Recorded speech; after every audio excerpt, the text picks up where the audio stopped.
So, you want to invest. You have some money and you want it to grow. You hear about stocks. Maybe you buy a stock in, let's say, a company that only sells bananas. We'll call it Banana Corp. You put all your money into Banana Corp. Your portfolio is just bananas. But then, what happens if one day people stop eating bananas?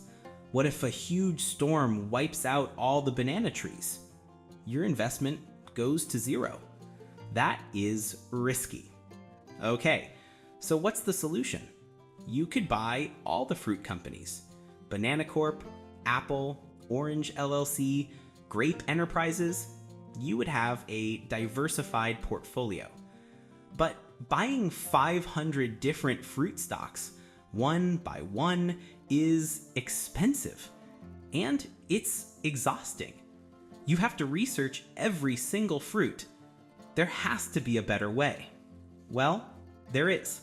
It's called an ETF. And it's one of the most powerful inventions in modern finance. So what is it?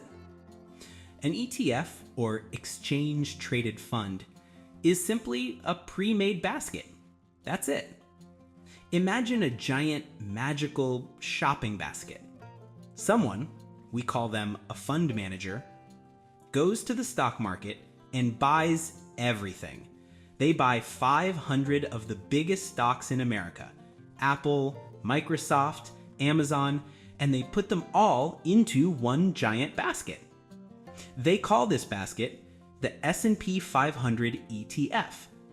Now, you don't have to buy 500 different stocks. You just buy one share of the basket. For one low price, you instantly own a tiny piece of all 500 companies. Your money is no longer 100% in bananas. If Banana Corp fails, it's okay, because Apple and Orange and Grape are still doing great. Your risk is spread out. This is diversification. And the best part? It's cheap. The fund manager only charges you a tiny fee because they aren't stock picking. They are just stock collecting. Think of it like this. Buying individual stocks is like trying to find a needle in a haystack. Buying an ETF is like buying the entire haystack. It's the simplest, cheapest, and safest way for most people to invest in the entire stock market. So, when you hear ETF, don't think of complex charts. Just think of a magic shopping basket that holds everything. And that is how you invest with MoneySketches.